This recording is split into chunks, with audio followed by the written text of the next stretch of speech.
নমস্কার বন্ধুরা, জাদু কড়াই ভিলেজ ফুডে তোমাদের আবার স্বাগত। আশা করি তোমরা সবাই খুব ভালো আছো। তো অনেক দিন পর আমি তোমাদের সাথে আর একটা ভিডিও শেয়ার করব। তো এই ভিডিওটা আমি করেছিলাম 27শে জানুয়ারি। তো আজকে তোমাদের সাথে সেই রেসিপিটি শেয়ার করছি। তো 27শে জানুয়ারি ছিল গোটা ষষ্ঠী। তো সেই গোটা ষষ্ঠীর রান্নার রেসিপিটাই তোমাদের সাথে শেয়ার করব। তো ভিডিওটা শুরু করা যাক। তোমরা দেখো, প্রথমে আমি একটা উনুন করে নিয়েছি। তো এই উনুনেই আজকে রান্না করব। তো উনুনটা যেহেতু নতুন, তার জন্য আমরা একটু পুজো করে নিচ্ছি। একটু ফুল বাতাসা দিয়ে পুজো দিয়ে দিচ্ছি।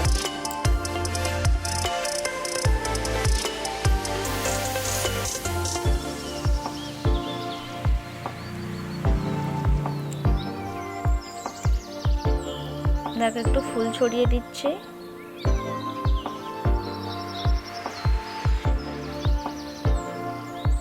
তো এরপর একটু ধূপ মোমবাতি জ্বালিয়ে দিচ্ছি ব্রহ্মা ঠাকুরের উদ্দেশ্যে।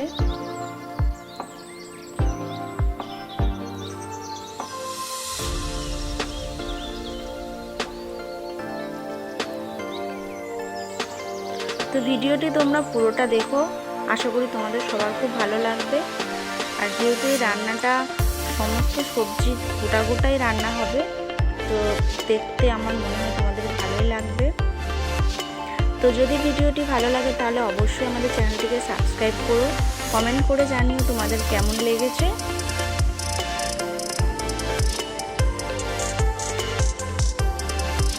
আর দেখো, শীতকালীন যে সবজিগুলো সাধারণত পাওয়া যায় সেই সমস্ত সবজি দিয়েই আজকে রান্নাটা হবে।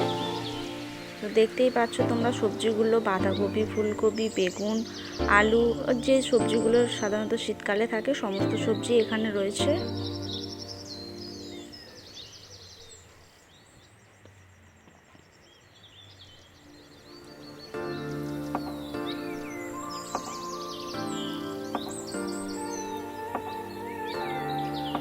এবার দেখো, নুনটাকে ধরানো হচ্ছে।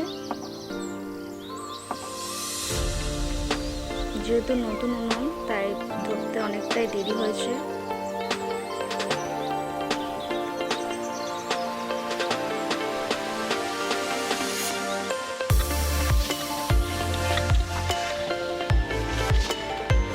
শাকগুলো যেহেতু অনেকটা বড় বড় শীষ হয়ে গেছে, তার জন্য শাকগুলোকে একটু ছোট ছোট করে নেওয়া হচ্ছে।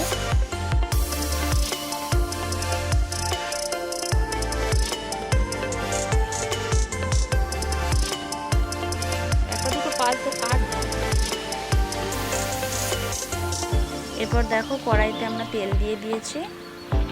তো তেলটা গরম হয়ে গেছে, তার মধ্যে আমরা জিরে দিয়ে দিচ্ছি। তো এটা যেহেতু নিরামিষ রান্না, তার জন্য এটা শুধুমাত্র জিরে আর আদা বাটা দিয়েই করতে হবে। তো ফোড়নে দেখো আমি দিয়ে দিচ্ছি শুকনো লঙ্কা, আর একটু এর তেলের মধ্যে আমি চিনি দিয়েছি, তেজপাতা দিলাম।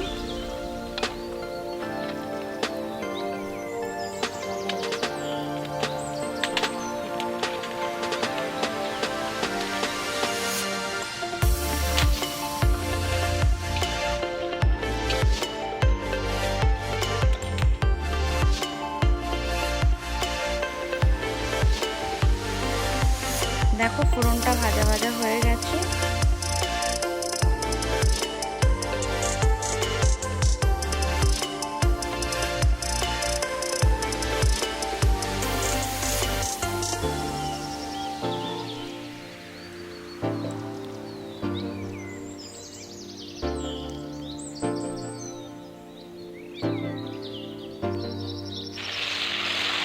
এরপর দিয়ে দিলাম জিরে বাটা।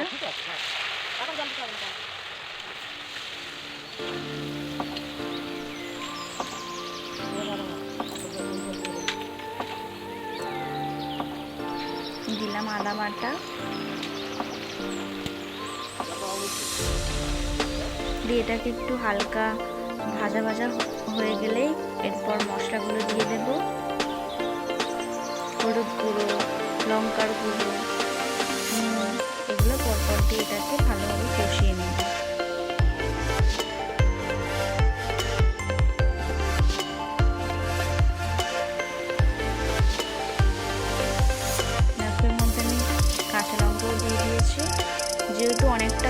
কড়াই, ছোট খুন্তি দিয়ে ভালোভাবে নাড়া যাচ্ছিল না।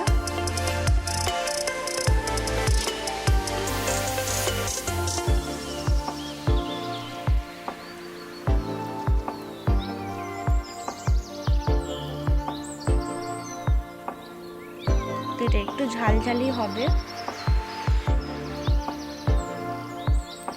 তো তোমরা জানো যে সরস্বতী পুজোর পরের দিন পান্তা থাকে, তো পান্তা দিয়ে এই তরকারিটা খেতে হয়, তার জন্য এই তরকারিটা একটু ঝাল ঝাল হলে ভালো হয়।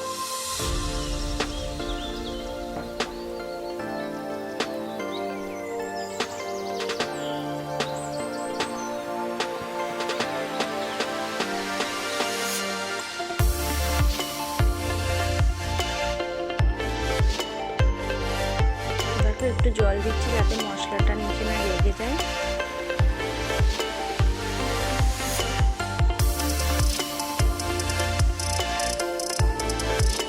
মশলা মোটামুটি কষানো হয়ে গেছে।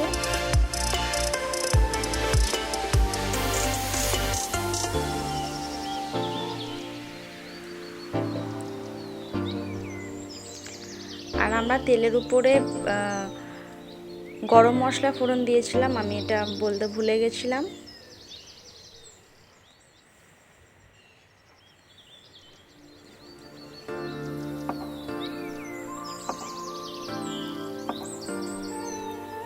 মানে দারচিনি, লবঙ্গ, এলাচ এগুলো একটুখানি থেতে আমরা তেলের উপরে দিয়েছিলাম। তো এরপর দেখো মশলাটা কষানো হয়ে গেছে। তো তারপর কিছু কেটে রেখেছিলাম, সেই কাটা সবজিগুলো আগে দিয়ে দিলাম।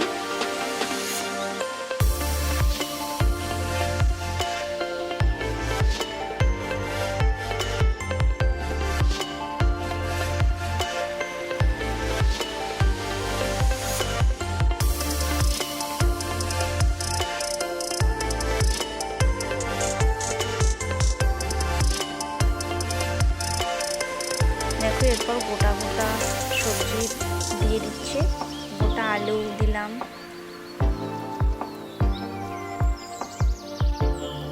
দেখো বাঁধাকপি দিয়ে দিচ্ছে।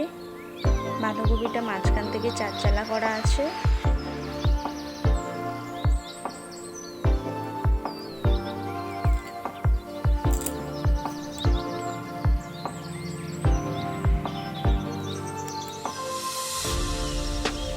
দেখো পালং শাকগুলো দিয়ে দিচ্ছে, বিনস দিয়ে দিচ্ছে, একে একে সব সবজিগুলো আমরা দিতে থাকবো।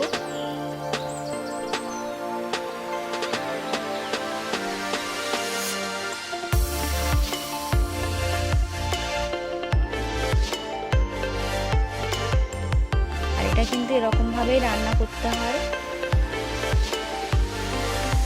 গোটা গোটা সবজি দিয়ে এটাকে রান্না করতে হয়।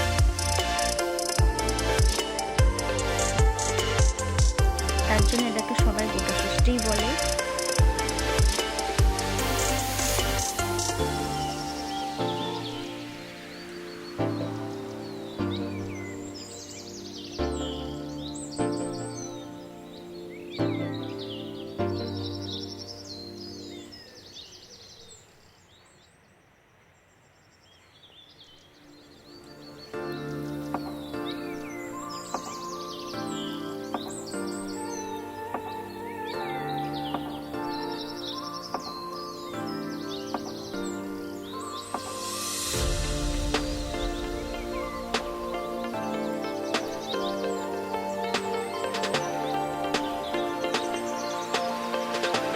সমস্ত সবজি দিয়ে এটাকে ভালোভাবে কষতে হবে।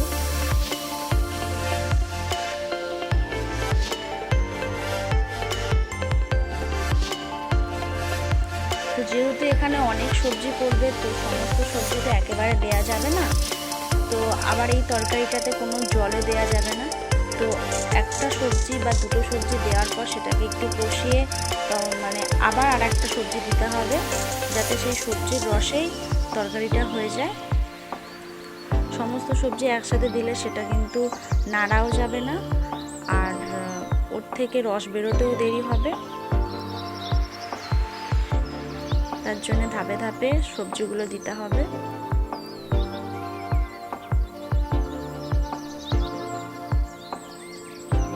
তারপরে দেখো একটু নুন দিয়ে দিচ্ছি।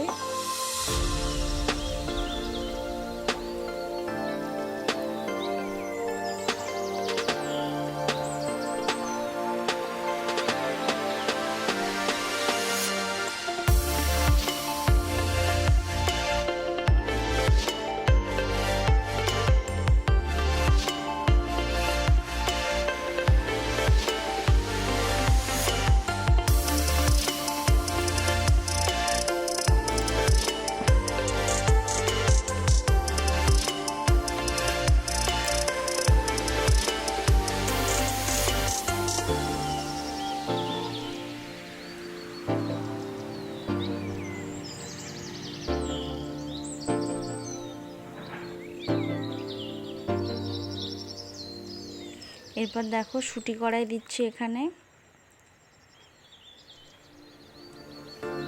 আর সব শেষে বেগুনগুলো দেব, যেন বেগুন অনেক তাড়াতাড়ি সিদ্ধ হয়ে যায়। তো শেষে বেগুনগুলো দিয়ে দিলাম, দিয়ে এটাকে ভালোভাবে কষতে থাকবো যতক্ষণ না পর্যন্ত এর থেকে রস বেরিয়ে আসছে।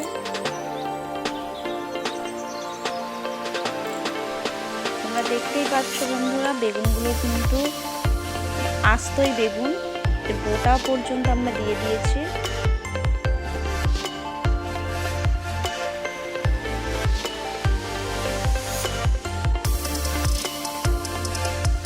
এখানে দিলাম দেখো সজনে ফুল, এই তরকারিটাতে দিতে হয় সজনে ফুল, আর ফুলও দিতে হয় এখানে।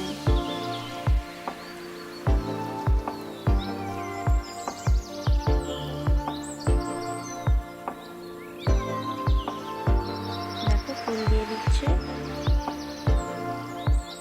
আর ফুলকপি দিয়ে দিলাম।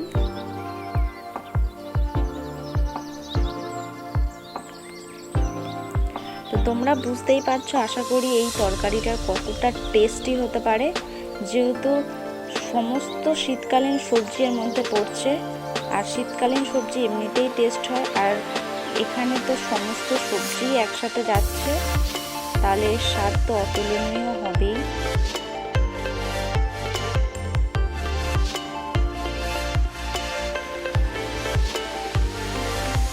দেখো টমেটো দিয়ে দিয়েছি,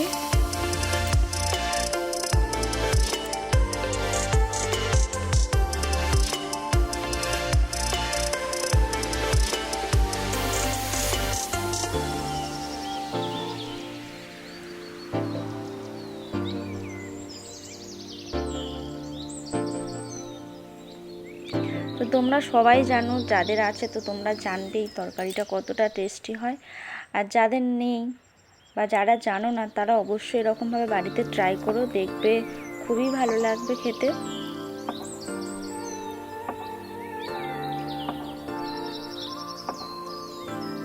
এটা করতে অনেকটা সময় লাগে, যেহেতু অনেক সবজি, তাছাড়া গোটা গোটা, তার জন্য একটু সময় লাগে।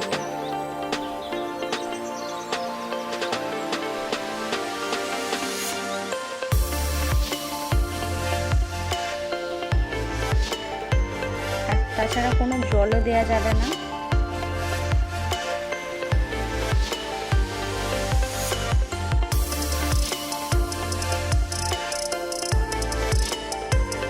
তো এটা নাড়তে নাড়তে হাত ব্যথা হয়ে যাবে, তো আমি তো পারছিলামই না, তো শেষে বাবা করছে, বাবাই তরকারিটা করেছে।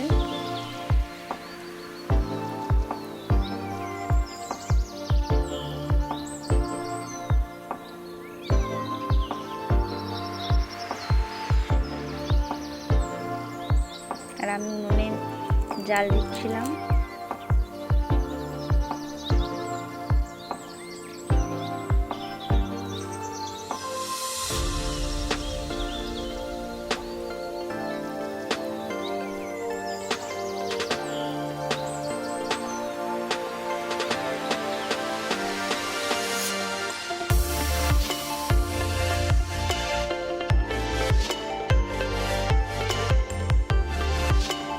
দেখো এখানে দিল গোটা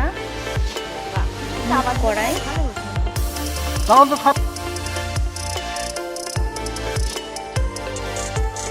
সবজিটা মোটামুটি অনেকটাই মাখা মাখা হয়ে যাচ্ছে, তবে এখানে আরও সময় লাগবে।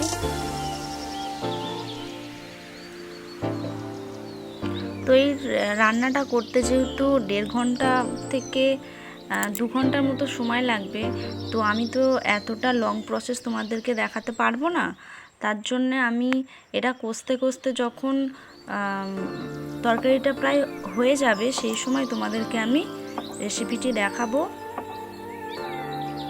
যেটা কেমন অবস্থায় এসেছে।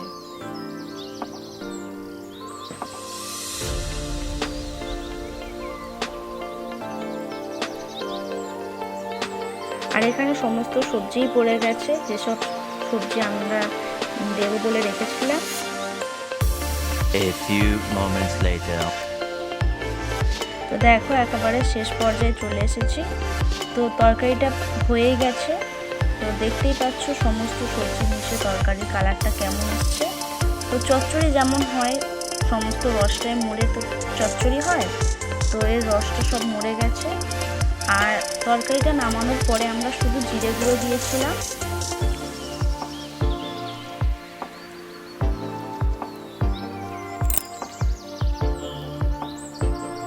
তো আজকে এই ভিডিওটা এই পর্যন্তই।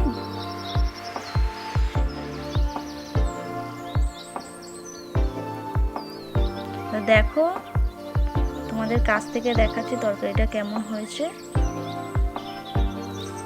যদিও ভালোভাবে এরকমভাবে বোঝা যায় না, তাও তোমাদেরকে আমি দেখানোর চেষ্টা করছি। তো আজকে এই ভিডিওটা এই পর্যন্তই। তোমরা সবাই খুব ভালো